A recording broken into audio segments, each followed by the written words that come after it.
前就读于胡志明市国家大学社会人文大学，也很长，重新。好，谢谢。胡志明市国家大学下属社会与人文大学的新闻系，我现在目前就读硕一。硕二，自己不知道自己读硕几也太奇怪。好，然后我是挂，我以前在中兴大学读国际政治所，然后我已经毕业。好，那我们今天呢，的影片的主题就是要来讨论一下，在越南读研究所和在台湾读研究所有什么不一样。好，那首先我们第一题，越南跟台湾的研究所要怎么申请？先越南。其实，在越南的研究所就跟在台湾其实是一样的，就是我们读完大学之后，然后呢，我们有一些科系要工作经验，那有些科系不用工作经验，你就可以申请硕士。不过对于外国人来说，就是如果你想要在越南读硕士的话，你就必须要有越南语检定，差不多 B2这样子。B2等级就可以读书了，读硕士。那还蛮容易的。B2，还蛮容易。他好像有点嚣张哦，所以没有考到 B2的朋友们。不是，我以为至少会 C1 之类的。其实 C1 也可以，像我自己本身就是考到 C1，但是学校他们自己规定说 B2就可以读，所以我就申请这样子。那其实也不会到很难申请，不会要跑很多地方去公证自己的文件，因为是外国人。对，然后这边蛮特别，在越南蛮特别的是，我不知道在台湾有没有这样，就是在越南读硕士，如果你今天读的是跟你大学读的是不同科系的话，你就要先上一个有点像是先修班的概念。对，就是有点像是科系先修班的概念，然后它有很多科，那这些科你要达到一定的分数之后，他们才会就是让你继续申请学校的硕士。对，所以我不知道在台湾是这样，台湾有的科系也是这样。就是你必须先上一些以前他们大学要上的课，你才可以去上研究所的课。对，像拿那个教师研究所举例好，像教师研究所，如果你本来没有修过教程的话，他们就必须先回到大学那边上那些教程的课，然后之后再回到研究所上他们的必修跟选修的。OK， 所以其实也是有点差不多。对，所以我那时候其实我在台湾念的本来就是新闻传播相关，所以我到这边我其实不用特别去上什么先修班，对，不用上什么补充班，我就直接申请，然后面试这样子，对，然后我就上，我甚至没有笔试，因为好像这边有规定说，如果你是大学毕业3年之内，你只要面试就好。是哦。因为如果你超过3年，你必须还要再加一个就是笔试。对。所以任何科系都这样。大部分在越南这间学校都是这样的。这很好因为我们就是台湾的研究所分成申请入学跟笔试入学，所以你申请入学你必须做很多备审资料，然后你这个资料做完之后就是给教授的审查，审查完之后再面试，然后有的也是会加上笔试，但有的没有。对，然后笔试入学就是单纯是考试入学，然后不一定会有面试这样。OK。我其实蛮少听到这边好像要做什么备审资料。对，就是所以你们到底是拿什么东西来申请？就拿成绩，就拿成绩面试。当然还是会有一些科系可能注重备审，像是艺术的科系，在越南就还蛮注重备审。不过如果是那种一般科系，我很少听到，包括我的朋友们，他们特别准备什么很多的备审资料。对，所以这个就有一点点不一样。但我觉得之后越南应该会慢慢变得像是很需要很多精力的资料这样子。对。所以如果想要在越南读研究所的话，就趁这个机会，趁现在这个阶段赶快来报考。赶快来报考。对，其实不只是在越南本身的大学，会就是要求就是要上这个补充知识的班，然后这种先修班嘛，在越南的国际大学，他们也会要求必须要有英文检定，像是比较 RMIT，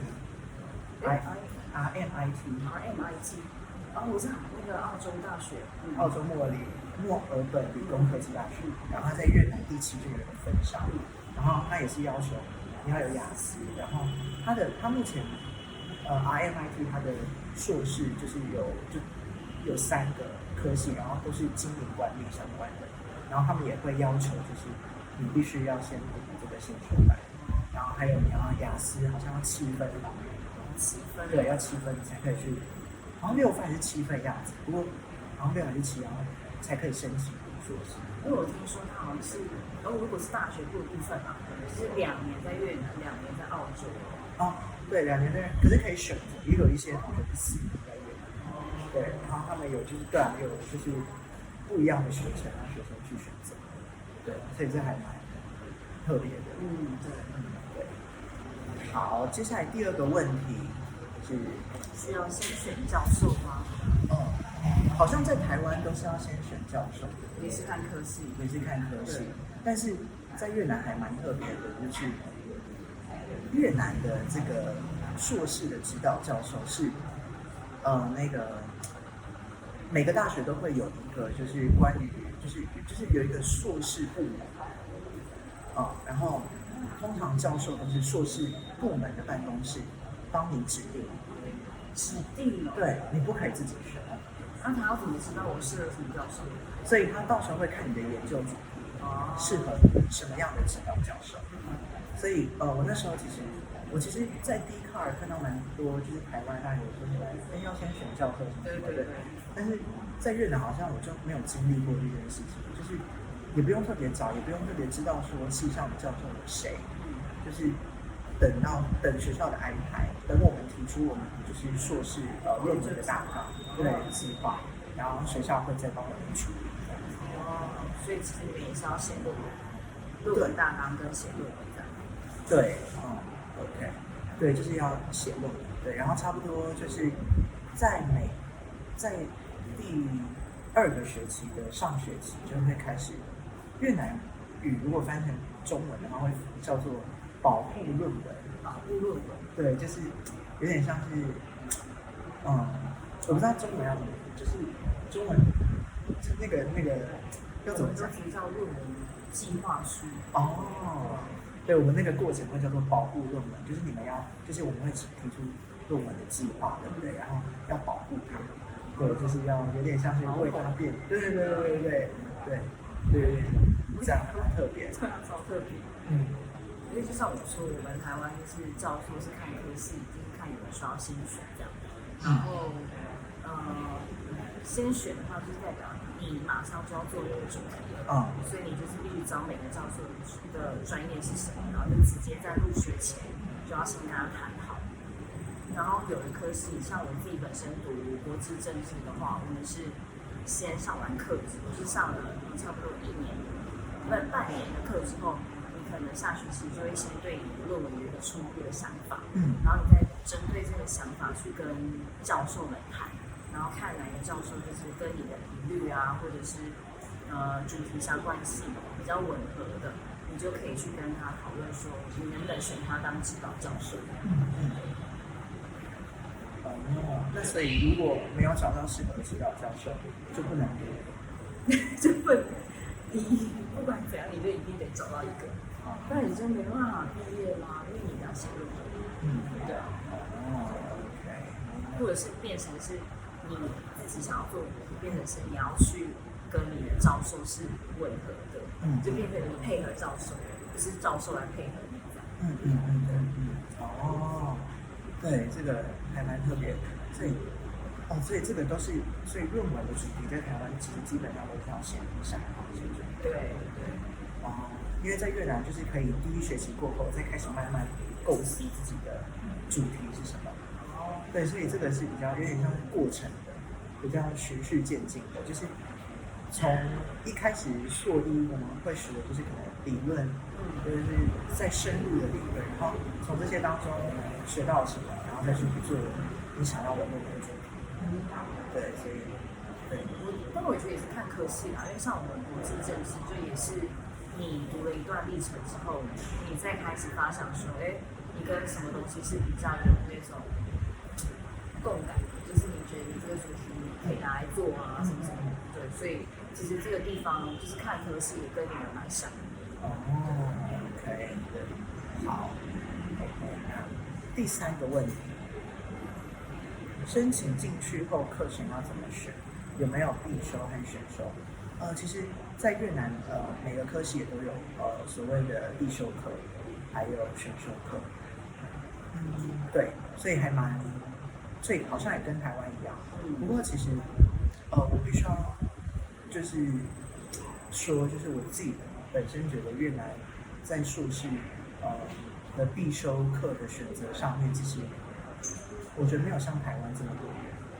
你说必修课选修课的选择，对，选修课的选择没有像台湾这么多元。因为其实我自己也看过台湾硕士的一些就是课程大纲，就是可以修什么，但我觉得在越南就是他没有给你很多的选择，因为其实这个就要讲到时间，因为在越南上硕士的时间主要都是晚上，还有假日的早上和下午，所以可以有课程的时间就比较少。对，所以这是蛮可惜的地方。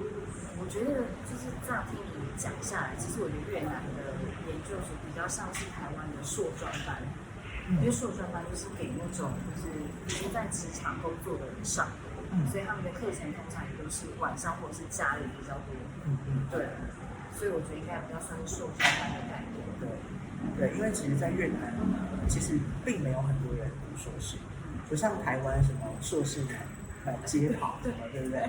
但在越南其实不是，在越南他们会觉得，你以后想要从事跟教育相关的，你才会读硕士，或者是你想要当主管，你才会读硕士。所以其实真正会在越南会读硕士的人，其实并没有到非常多，没有到跟台湾一样。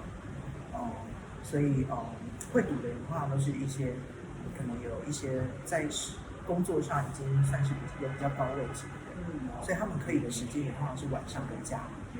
对，所以他们通常都会听学校的安排。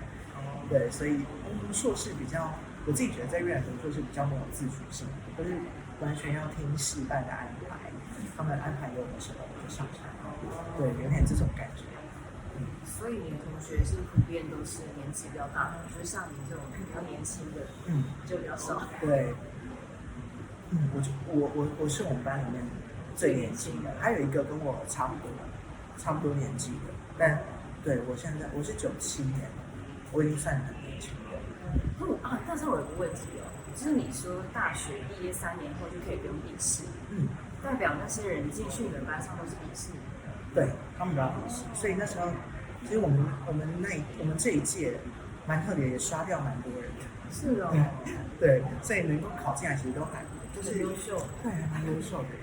对，而且你要想，就是他们已经脱离他们科系不久，对，然后还可以考进来，其实真的还蛮厉害。对啊。对。那在你们考试的题目是你有看过吗？是关于理论类的吗？对，是理论类、新闻类的。对，理论新闻类就是跟传播相关。他们要回答也蛮厉害的。对啊，因为毕竟已经没有碰那么久，然后还要再回去考这个以前教过的东西。但其实除了理论，我认为还有一些实务的，我也要把它写出来。对，好，那我们接下来下一个问题，就是研究所有没有研究室供学生交流，或者是就是大家自己各做各的，然后自己做自己的研究什么的。OK， 其实你研究室对啊。好，这边就算是研究室，可以给大家看一下。给大家看一下。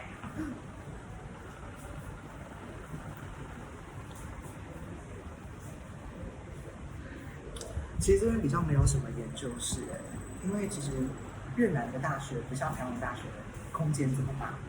其实，在越南各个大学都一样，就是有，当然会有一些学校的校园很大，不过大部分我说可能80%的学校的校园其实都是小的，所以并没有这么多的空间可以使用。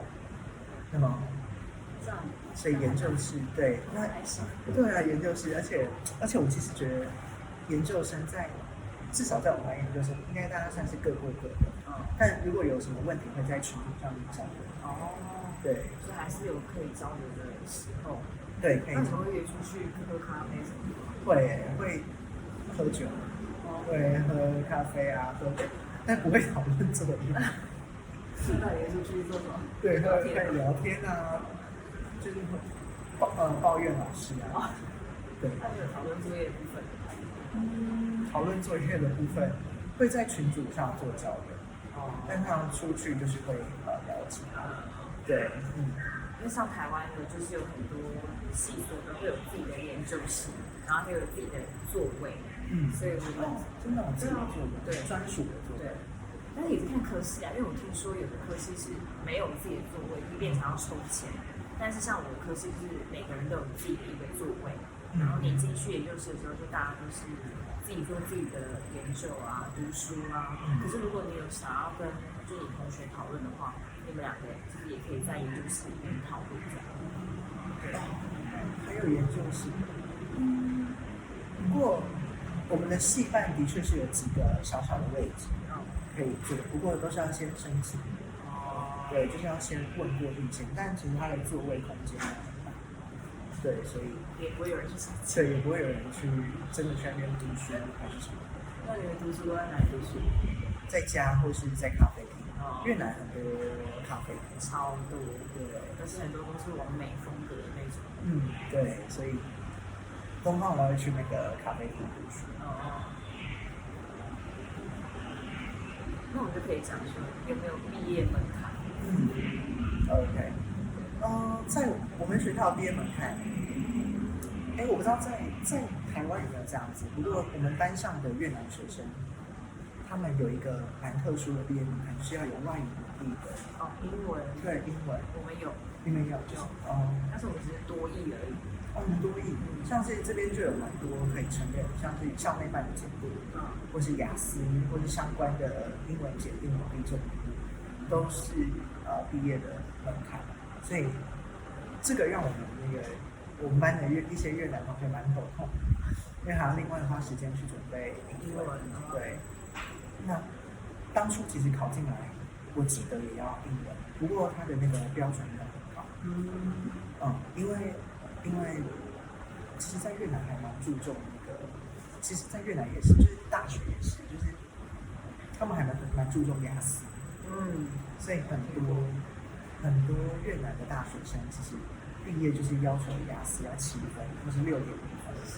所以他们就会很拼了命的去考雅思。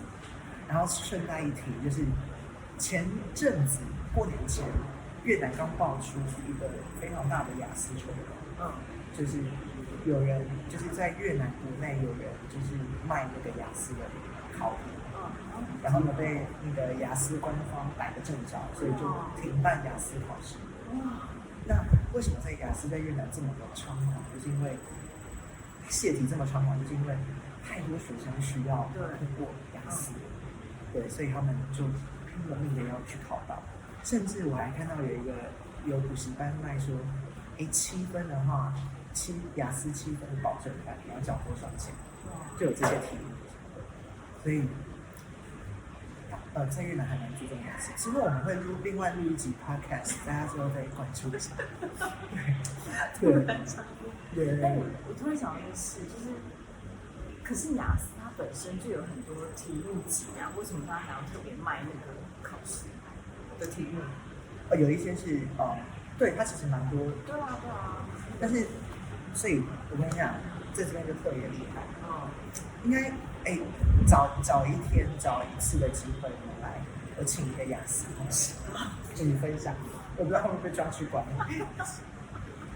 我没有那个真的很厉害。对，这是秘密，就是在越南对于雅思，他们觉得 piece of cake， 就是很多人在卖题。我真的觉得在越南这雅思考试真的，我觉得在台湾会觉得很难，对不对？但是在越南就会觉得我很努力的交钱，然后上课，我可能就可以考到某一个分区这样子。对，好，这是对，这是题外话。好，所以毕业门槛就是英文，然后还有就是你要修每个必修嘛，然后每个选修这样子。那因为我是外国人的关系，所以我不用有英文门槛。是对，所以在越南读硕士就是你是外国人，你就不用有外语门槛。这么好哦。嗯，可是他不会说你又不是母语，就你本身母语不是英文，为什么不用？因为其实外语的那个门槛其实有包括中文、英文的含义，也包括其他种语言，就是西班牙语啊什么的，那些都算是外语。那刚好比较多人会的是英文。所以你的意思是说，他们其实不一定要通过英文，你可以通过其他语言的语言门槛，就可以毕业。对，其他语言，像是中文啊，像是西班牙文、韩文、日语等等，只是因为英文比较好拿到，就是毕业门槛的关系，所以大家都会去读嘛。对，对。然后，你说。所以我只想要说，就是我突然想到，就我们除了多益以外，是不是也是可以直接上我们学校开的那种英文课？就只要同学过了那个课之后，就也算毕业。等一下，没有，他们还是要考多益啊，没事。还是要考的，这是加强版。对，加强版。那我们在越南也有那个加强班，只不过就是要另外付钱。还要另外付钱。下水。对，要另外付钱上课。那我们其实还是算吃到饱，就是我们只要付研究所学费，然后你其实就可以回去上大学的课。对，就只要不要超过那个学分，不然你就也是要付钱。对，所以还蛮特别。特别在台湾读硕是比较好。对，这也很好。把宣传一下。那当然就是要写论文。对，所以但是。通常论文就是因为其实像之前我在台湾读大学的时候，我们新闻系的毕业论文，硕士毕业论文可以是一个新闻专题。大学毕业论文，硕士毕业论文，硕士毕业论文，它有不同的形式，就是写论文，或是你拍一个新闻专题。但是那很 free。我不知道其他大学在台湾有没有这样，在台湾其他大学有没有这样子。但是也是看情况，还蛮 free 的。所以像我们那时候，我在台湾念的科系是很自由的，但是在越南几乎都是要写论文，都是要写出一份，对，就像不几万字，可能更多，就4万到5万，对，论文，对，所以跟大部分台湾的硕士一样，对，我们都是要写论文，然后就写个4到5章节，对，你们也是有4到5章节，也差不多，就是对，也就是跟台湾一样，就是要有目录啊什么的，很完整的章节，你看4到5章节差不多。那你们是用越南文写还是英文？要看科系的规定像因为我读的是比较是以越南语为主的科系，所以我必须要用越南语写。但是有些老师还蛮好，有些指导教授，像我有一个指导教授，他就有跟我说，你任何的报告形式都可以用英文。然后如果你以后毕业论文遇到指导教授，你也可以像硕士班提出，像硕士学校的硕士部门提出申请，然后看可不可以用英文写。对，所以要看学校的规定，还有你指导教授愿不愿意帮你检查英文要看他们愿不愿意帮你用英文。对，所以看情况。但其实我住在越南，就基本上想要用越南语写。对啊，那你们教授有几个？每个系上，对啊，差不多有6到8个，但像我们学校的教授不一定就是专任在我们学校，他可能是其他大学过来的教授。对，像是我们学校有墨尔本理工大学分校过来的教授，那也有百科大学过来的教授。对，看专业。算还蛮多。其实这样想想，好像也没有说到很多教授，6到8个。对，6到8个其实没有到。对啊，因为你们应该不止研究所，还有大学部吧？对啊。所以其实6到8个，你要教这么多学生，其实还蛮累的。 6到8个其实蛮累的，不过教授的定义就是要有博士学位，对不对？对。但其实，在越南，你只要有硕士学位，你就可以教大学。那你的那个名称叫讲师还是叫教授？讲师，那就跟台湾一样。这也是可以教大学。对，但他们就会叫讲师，不会叫教授。哦，OK，对，那跟他，但我觉得这边的教师，我觉得这边的教师就是比教授还要多。讲师啊，就是只有硕士学位。讲师，对。讲师，我觉得讲师在一个系上，讲师的比率会比硕士，会比教授还多。对。还有一个问题，那你们的教授有分阶层，就像是助理教授、副教授、教授？有分阶层。对，像有些老师他就会在他的牌子上面写他是副教授还是助理教授。对，这个都会跟台湾一样，都会标示清楚。那他们怎么跑到下一阶层？这个怎么跑到下一阶？我记得好像是发表。对，发表跟台湾一样，就是要发表，或者是你有你可能就是在国外的一些学术期刊，对，学术期刊什么的，对，就是这样子，对。那我们就是越南的学校有没有什么交换计划？交换计划，其实我自己认为要看科系。像是有一些科系，它有跟国外的大学合作，所以它就会有交换计划。不过目前，我自己认为，就是我看到越南这么多大学，主要还是硕士的话，还是会比较倾向是在越南2年内在越南读完。那越南的大学会有一些大学会跟其他国外的大学合作，就是2年在越南读，2年在国外读，所以这样总共4年。对，4年，那个是学士。那如果硕士的话，比较倾向会2年都是在国内的。对。所以如果你想参加交换计划是可以的吗？就如果硕士生想要交换的话，也是可以的，但是就是要跟那个硕士部，学校的硕士部去问，然后看，其实这些都是要主动自己去争取的。对，在越南老实说，他们的行政效率并没有像台湾这么高，会主动释出一些讯息，所以很多信息都是要去问，对，他们就会有一些讯息来告诉你，或者去问系办，对。因为像台湾的研究所就如果你自己本身也是想要去交换的话，你也可以去申请，就是交换计划，然后来就是去各个国家交换什么。就只是变成你修业的年限就会拉长，不只是2年这样，就是有可能会变成2年半到3年之类，就是看你自己论文写的速度，还有你通过口试的时间这样。还有就像你刚刚讲到的，越南硕士比较偏向台湾的硕专班，所以基本上他们这些人都是有工作在身的，所以比较不会说就是还要想要去国外念，所以当然也因为这样子，所以系办比较不会释出相关的讯息，或是他们也不会有这样子的计划。对。那我们要谈下一个问题。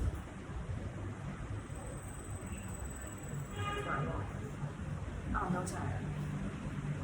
所以你们就是写完论文之后有需要口试吗？也要口试，就是也是跟台湾一样，就是提出计划之后，然后台湾的步骤是什么？提出计划。首先我们会先写完论文计划书，写完之后呢，会先给第一轮就是会先给教授审查过一遍，然后当那个教授说，你这个论文计划是 OK 之后，你就开始继续往下写，然后他写完之后就会有第2次的，就是整本论文的口试，然后等到那个口试也结束之后呢，你就要针对最后一次口试的给你提出的建议去修改，然后修改完之后再印出来，就差不多就等于毕业了。那对，跟台湾差不多，因为其实我现在也读到硕2上学期这样子，然后其实已经开始准备在写论文的计划书，然后呢也在跟就是跟老师先说我的计划书大概什么时候会出来，然后请他们帮我安排时间，就是 check，然后接着计划也跟台湾差不多是这样子。然后他们最快的话就是大概下学期就会毕业。哇，对。那所以你现在已经是被指派教授的状态了吗？还没，我现在在写计划书的状态。只是你写完计划书之后就会被指派教授。对，检查完论文就会被指派教授。对。但是照你这样讲，就是你要先写完计划书才会被指派教授。但是，所以意思是说，就是你在写这个论文大纲的时候，你只能先用越南文写，对吧？就不能先用英文写，因为你不知道你后来被指派教授愿不愿意看你的英文报告。对，要先就是基本应该要先用越南文写。对。所以这是一个潜规则。潜规则，对。那所以你在就是就读研究所期间，有没有遇到什么有趣的事？其实我认为好像对我来说好像没有什么特别太有趣的事情，不过我可以感觉到在越南读硕士，同学还蛮和睦的，对，同学还蛮和睦的，就是也很热情的做交流。其实我基本上不会觉得这是一个硕士班，我觉得它有点像是工作交流班，对，有点像是工作一样，或是什么，好像台湾那个叫做什么，就是夜间部。对，好像大家没有像在台湾读硕士那样，就是很全神贯注的那种感觉。甚至在台湾有人会持续工作，专心准备硕士。对。但是我在这边，我完全没有遇到哪一个同学是用时工作专心准备，然后可能上课还会迟到，说我今天工作很晚到，老师对不起。他说老师我前天去出差，我今天跟你上课。对 ，freestyle。对，其实这边很 free， 然后老师其实也不会很严格，老师不会说你们今天一定要读什么 paper 什么的，老师你们可以先读，但是不会很强迫，就算有人没有读也没关系，然后所以我觉得在这边有点很 chill， 对，就是很 chill relax 的一个状态，就是不会像在台湾说觉得压力很大。对，然后一天有好多 paper 要读啊，然后要发表、做简报什么的。对。讲到那个要发表，其实在这边研讨会也不算是多。是哦。对，其实在这边差不多2-3个月事实上才一个。这好像不就算少。对，包括其他系也是这样子，其他系可能最多可能就1-2个月就一个这样子。对，所以这边的研讨会其实不算多。所以你们这边的教授读完硕士，然后为什么会激起他们的想法，要去读博士？所以你们看你们硕士都这么轻松，然后 paper 也不用读太多，那为什么他们会突然冒出一个念头说要读博士？你们这有博士学位吗？也有，在一些大学里面有，可是不是每间大学都有，不是每个科系都有。那通常会读博士的，像是在国内的大学会比较多有博士学位，而在胡志明市可能没有国内那么多，不过也是有的。那通常一些教授在越南读完硕士，他们如果想要当教授的话，他们可能会去国外工作。对，我也想要在越南读。对，因为可能就学术领域上来说，越南的学术领域比较没有这么的好。对。你看，像你完成硕士学位之后，你就可以到大学当讲师了。对，我就可以当讲师。对，其实还蛮有用的。听起来很荣幸耶。那外国人可以吗？像我已经拿到硕士学位，我可以在这里教书吗？可以啊，看你的科技是什么，看你的科技什么，然后还有看你愿不愿意接受那个薪水。这也薪水到底多少？讲师的薪水不太高。是多少？你要讲的。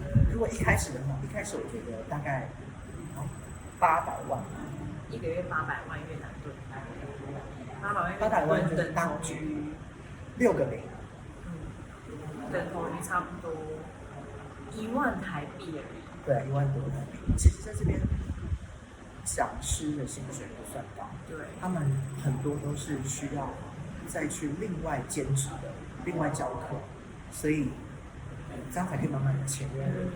对，因为1万块台币，如果你是在那个胡志明市的话，你是没办法活下去。这里光是房租，我听到很多都7、8千块。除非要合租啦，或者是找到有更便宜的，不过就一个不是。对对，所以1万块真的是有点辛苦。就不要把越南好像想的就是所有的物价都很便宜啊什么的。如果是在市区的话，其实价格也是蛮高的。对，价格也很高。对，所以就是这样，所以在越南好像看似读硕士可以当讲师，对，不过呢，薪水太低了。但有时候他们其实也蛮辛苦，就是要去兼职这样子。对，所以他们兼职也是教一样的内容。可能教一样的内容，或是教相关的内容，或者去其他大学的选修课当老师。对，就是兼一些外快这样。对。那我觉得还蛮有趣的是，我前几天就是有听我的一些越南朋友分享，就是说他们觉得我那些越南朋友去台湾有去，他们也在台湾读硕士，他们也觉得就是他们有一些人会认为说，好像台湾的教授会比较关心学生。台湾教授还蛮关心学生的，对不对？对，但而且授课方式也会与时俱进，就是不会说一直上一讲。对。但我其实在认为，我觉得这可能是越南之后会改进的地方，就是越南的教授，我自己认为没有那么主动的去关心学生。可是他们在个性上来说，他们会比较好相处，比较好说话。像台湾的教授可能授课方式多元，对，然后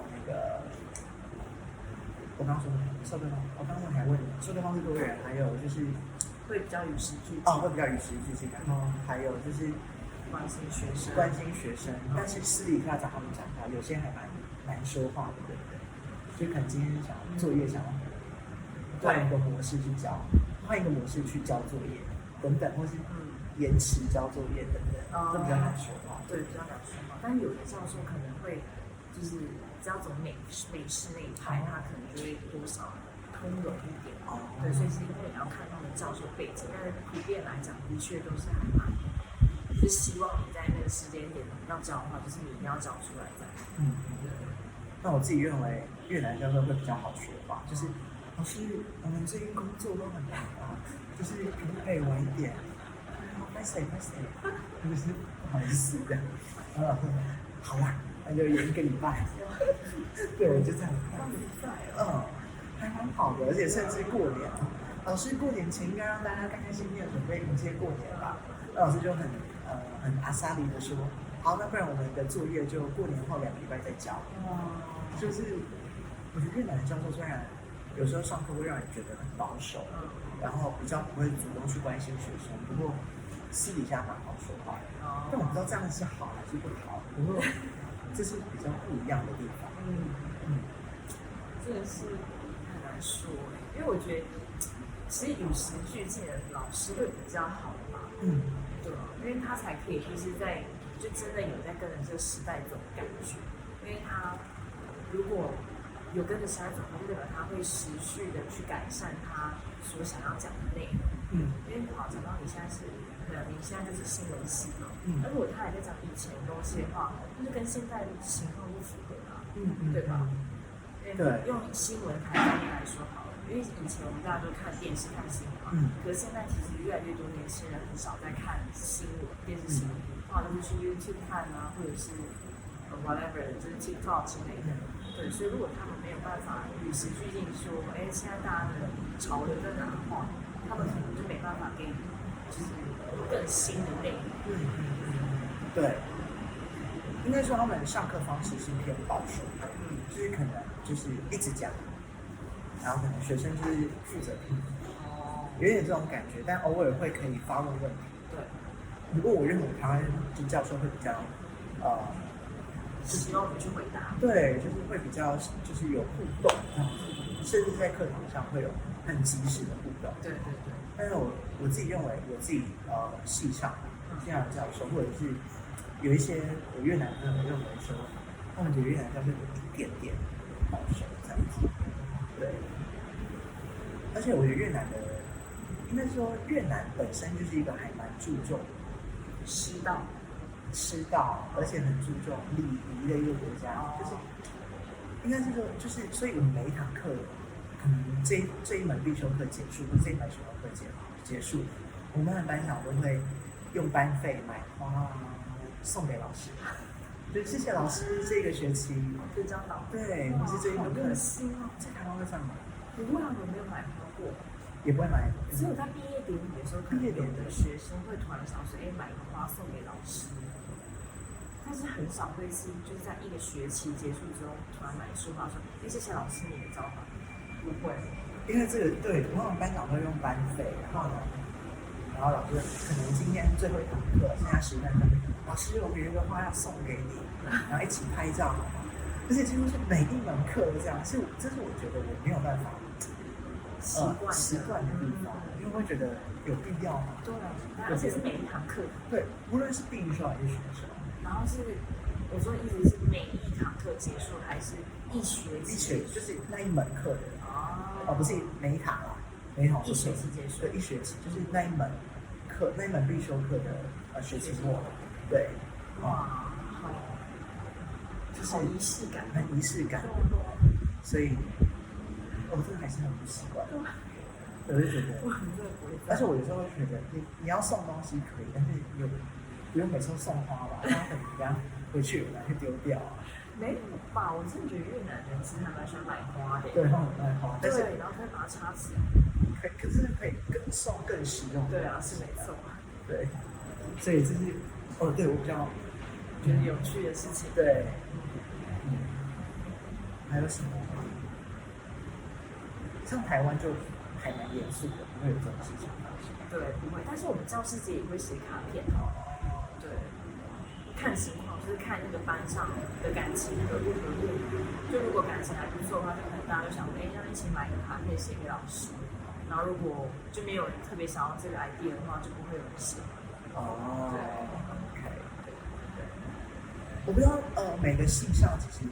像我们系上我最近一次参加过系上的大活动就是我们这个新闻传播系就是有所谓的这个有点像是1年1度的文艺活动，然后都会请，也不一定是1年，可能2年办一次，3年办一次，然后就有那种庆祝活动，然后可能硕士生可能每1年级的学生都要准备一个表演，然后。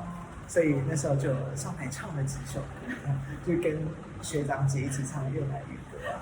那你影片还在吗？影片还在，要看吗？先不要了，放在这个影片后面，可以啊，为什么不行？可以啊，就是那个就是一个活动这样，所以我其实觉得越南的活动，我觉得还蛮有趣，还蛮好玩的，就是不会让我觉得说就是硕士一定要跟大学生分得很开，就是有的时候其实可以交流，特别是在文艺活动上。就觉得很舒服，对，就觉得很有趣，还蛮不错。对啊，像我就没办法有这种体悟，就是研究所跟大学靠很近，因为我们系上其实只有研究所，我们这个系只有研究所，没有大学部，对，所以就比较不会有什么研究所跟大学生的关系，其实还是很紧密啊什么的，就是比较没有这种感受。OK， 对，好。那我们今天的分享就差不多到这边，谢谢。对 ，OK， 我是 Sam， 我是段，再见。Hello， 大家好。我是应该上昨天。